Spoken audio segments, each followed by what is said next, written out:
Good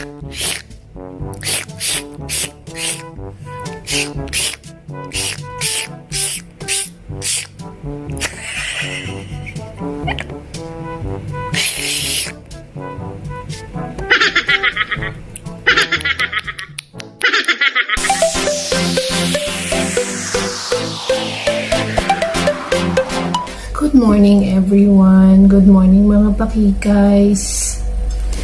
Pakikays and friends, how are you? Ang aga kong mag-vlog ngayon. It's because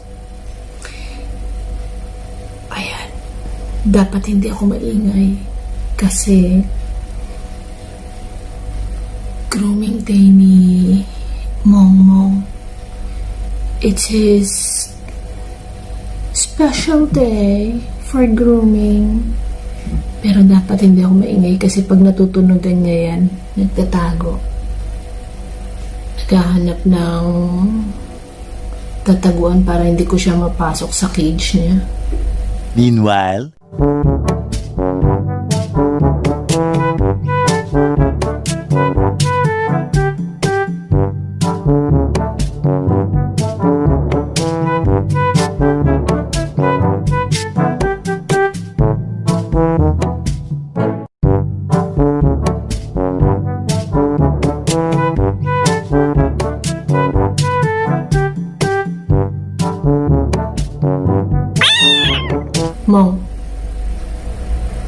Mong, minsan nga kausap ko pa lang sa phone. I'm just trying to schedule the grooming. Ano na siya? Parang uneasy na kapag ka alam niyang someone is coming to groom him. Ayan, nakatingin na naman sa akin. Parang pinakikinggan ako.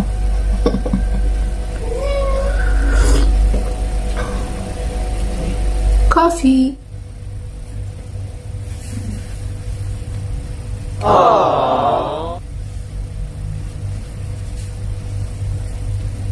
Kapag kakain siya, gusto niya lagi. Hinihima siya. Sige na, wait na.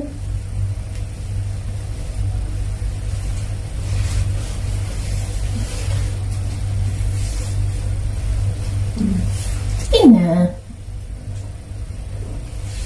Pag-iiwanan ko siya, he leaves food as well.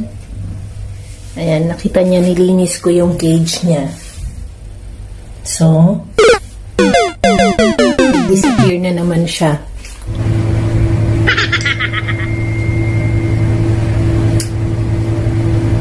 Ayan.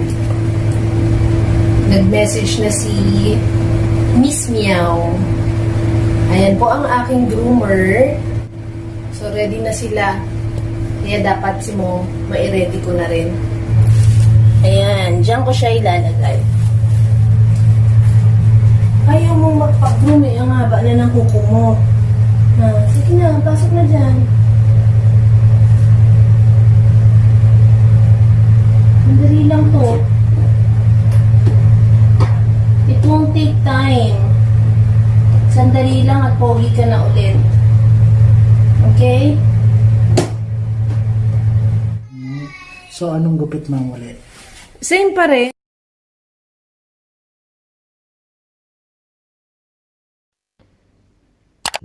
This is Miss Meow's mobile for grooming where they do all the servicing for pets. They have everything inside this van, including first aid, syempre.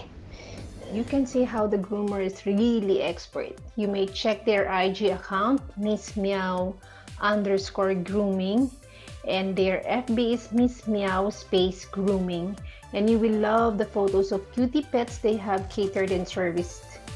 You may call the number 05-344-10202 for queries and bookings. I highly recommend them because they take care of pets with heart. So, happy talaga ako. I'm very satisfied with their service.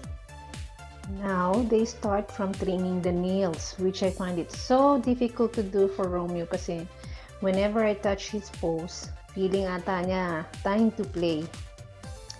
I'm with them since 2 years na, I think.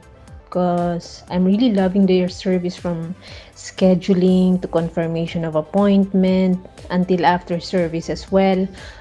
One thing I like with their service is even you're not around watching how they're doing it, they take photos of what has been done. Kaya alam mo na nagawa nila talaga yung gusto mo. I love the service, especially I always request for the same groomer, who is Jonas, who knows my cat very well. I'm also not confident to do it kasi baka ma-overcut ko pati yung base. I don't want to give a hard time to my pet. Feeling ko kasi he absorbs my stress, lalo na pag feeling down ako. So ayoko i-add up pa ang pain ng nails. So I just leave it to the expert. They also do dogs, rabbits, and birds. So, kung meron kayong kakaibang pets dyan, you may try to inquire.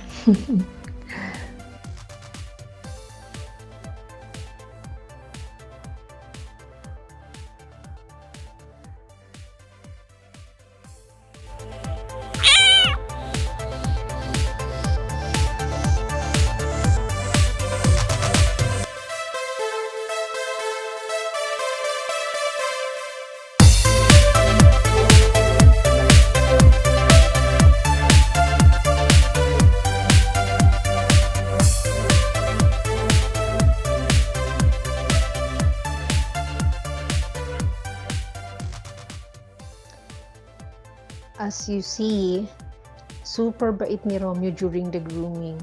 Even if I have guests at home, galing mag-entertain.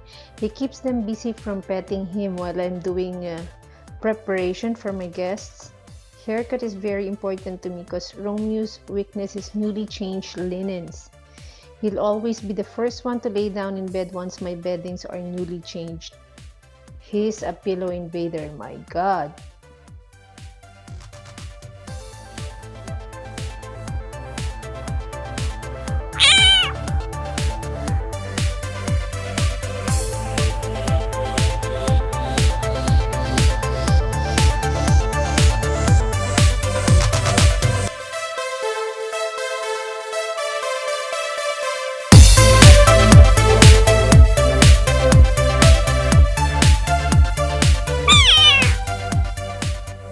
I always ask for full grooming.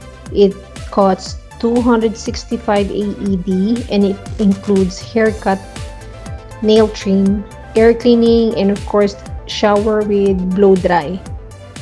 So if it's for the haircut, it depends if you want it with style. So pwede nilang gawing lion cut or clean cut. I normally ask for like 2 millimeters short kasi gusto ko neat and clean. So ayoko kasi nung nakikita yung mga hair ni Romeo na nakakalat. So I always prefer it short.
Thank you, ma'am. Thank you. Ayan. Ayan na. Shh! Hindi ka rito. Hoy! Mom! Shh! Halika muna. Tingnan ko nga muna yung gupit mo eh. 1, 2, 3, come on!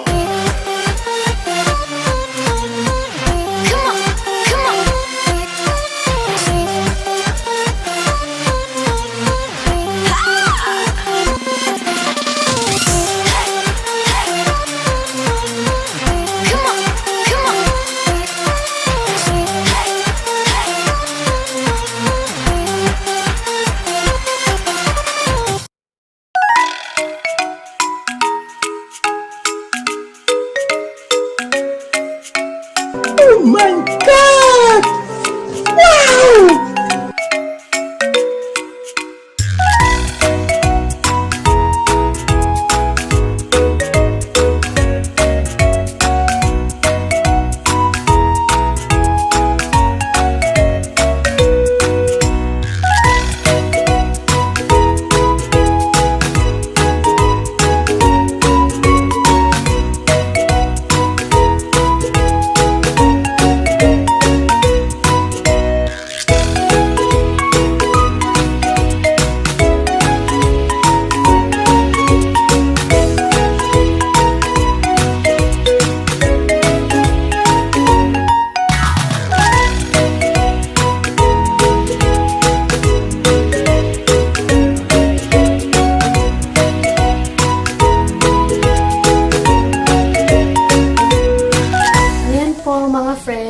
So this is the end of my video. Again, I hope you like what I have shared with you about my pet.